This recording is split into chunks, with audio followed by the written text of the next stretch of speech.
Let's first talk about screening. What are you looking for in terms of new industries or companies? So we generally look agnostically at industries and companies. We're looking first and foremost for very high quality businesses. And then we think about adding the ESG activism to the activist toolkit, which is primarily capital allocation oriented. We think that the ESG tools are really an underexplored tool to unlock shareholder value. Okay, let's talk about in the research you mentioned Asbury Automotive, which I thought was a really interesting example. Explain a little bit about what you were able to do to sort of unlock some potential there and also meet a growing issue right now because of the tightening labor demand. Sure. So a lot of investors have a hard time understanding how diversity, equity, and inclusion can really drive shareholder value. Asbury is one of the nation's largest auto dealer chains. However, and their largest and most profitable segment is the parts and services segment. However, throughout the industry, there's a labor shortage, right? So more mechanics are retiring faster than they can attract new mechanics to the space.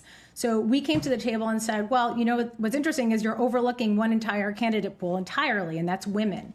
Women represent 2% of mechanics, but they dominate the industry as customers, spending over $200 billion on auto service and auto retail. And what we know from economics is when women participate in the labor force at a greater extent, productivity improves, output improves. And so we engaged with the company and said, why don't you try to attract and retain more women to your mechanic labor force? And doing so can drive a huge uplift in the overall enterprise value for the business.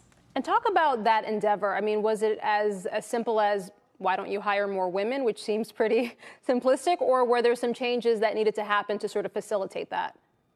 Of course, there are changes that need to happen, right? When you have a culture that is, 98% male, it's very difficult. But we were lucky that there is an excellent management team that's extremely receptive at Asbury. And so we spoke to them about they are the first publicly listed auto dealer to offer paid maternity leave.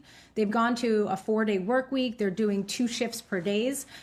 This allows for things like childcare and elder care. And so our view is if you can simply make some tiny tweaks to the business and improve and think about the cultural considerations, you'll be able to attract and retain more mechanics. If you do that, you can take industry-wide, the utilization across the parts and services segment is roughly 50%. If you can take that up just 10% to 55% or even 20% to 60%, you can drive north of 20% on the overall enterprise value for the company. It's an interesting idea and certainly seems like a win-win. Lauren, what's on your radar moving forward? If memory serves me correctly, you currently have 10 companies in your portfolio. What are you looking at moving forward, or what are some areas that may benefit from some fresh energy?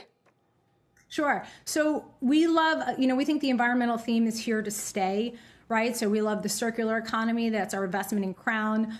We believe that we're going to a more hydrogen-based, less greenhouse gas-based economy, and that's our investment in KBR. And then we work with these companies to make sure that their sustainability story is told properly and that they're driving to unlock value over the long run. When you think about ESG at the high level, it's really about focusing on key stakeholders, customers, employees, and shareholders. If you focus on the right ESG initiative, you'll attract and retain the stickiest customers, the stickiest shareholders, and the stickiest employees. And that, in the long run, makes you more competitive, which makes you more valuable, which makes you and profitable. So that's how we.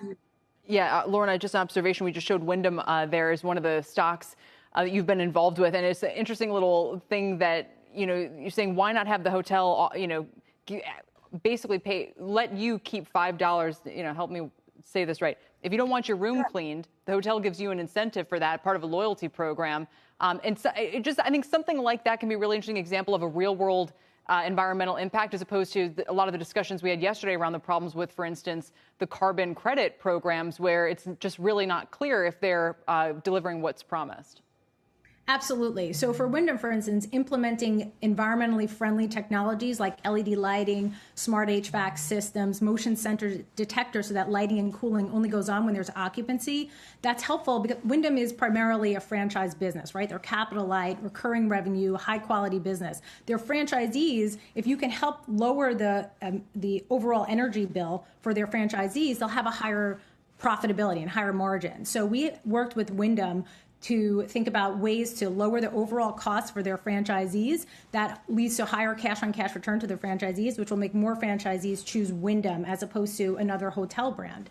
Similarly, what you're talking about is on the before going to linen cleaning, that's a win-win-win for everyone as well. You offer points to avoid cleaning, you save on cleaning expenses, and then you encourage more user engagement in your loyalty program, which will incur more guest stays in the future. So that's a win-win-win for Wyndham, their franchisees, and for the guests.